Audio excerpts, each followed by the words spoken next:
বসিয়ে দিয়েছি, মাছ ভাজতেছি, মাছ ভুনা করব। তো আমার সাথে থাকেন, দেখতে থাকেন। আজকে আমি আপনাদেরকে আইড় মাছের দো পেঁয়াজি করে দেখাবো। আমরা ঢাকাইয়ারা দো পেঁয়াজি বলি, কিন্তু অনেকে এটা ভুনা বলে, আসলে এটা ভুনা না, এটা দো পেঁয়াজি।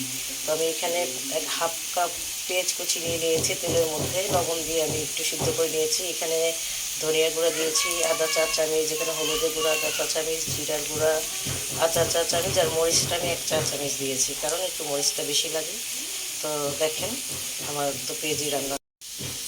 তো এখানে মশলার সাথে আমার পেঁয়াজগুলো ভাজা ভাজা হয়ে গেছে। এখানে আদা রসুন বাটা ব্যবহার করবেন না, তাহলে দো পেঁয়াজির স্বাদ বা গ্রান কোনোটাই ভালো লাগবে না, মাংস মাংস গন্ধ আসবে। তো আমার পেঁয়াজ মরিচের সাথে ভালো করে কষানো হয়ে গেছে। এই পর্যায়ে আমি এখানে অ্যাড করে দেব পানি। একটু পানি দেব, দেওয়ার পরে পানিটা একটু দিয়ে কষাবো, কষানোর পরে আমি এখানে মাছ দিয়ে দেবো।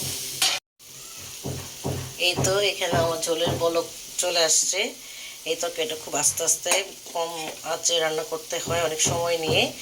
একটু মাখা মাখা হয়ে যাবে, ঝোল সব শুকিয়ে যাবে। এই পর্যায়ে আমি এখানে অ্যাড করে দেবো মাছগুলো ভেজে রেখেছিলাম, মাছগুলো অ্যাড করে দিলাম। আস্তে আস্তে হবে এটা, আস্তে আস্তে কম আঁচে রান্না করতে হবে। মাছগুলো দিয়ে আমি এখানে টমেটো কেটে রেখেছিলাম, টমেটোগুলো দিয়ে আমি ঢাকনা দিয়ে ঢেকে দিব। এগুলো খুব আস্তে আস্তে হবে, আমি আর নাড়া দেবো না। এটা আমার নাড়াচাড়া দেওয়া হয়ে গেছে। এখন শুধু আমি এটা ঢেকে ঢেকে এটা রান্না করে নেব। আপনারা যদি রান্না করে খান, আসলে খুব মজা পাবেন। যা একবার রান্না করে খেয়ে দেখবেন, রান্নাটা আসলে খুব মজাদার হয়। এই তো এখানে আমি সব কিছু দিয়ে এখন আস্তে করে ঢাকনা দিয়ে আমি চুলাটা কমিয়ে রেখে দিব। এটা খুব আস্তে আস্তে হবে। এই তো আমার আয়ের মাছের দো পেঁয়াজিটা হয়ে গেছে। এখানে আমি ধনিয়া পাতা দিয়ে নামিয়ে নেব। যদি রান্নাটা ভালো লাগে, একবার রান্না করে খেয়ে দেখবেন কেমন লাগে আপনাদের কাছে।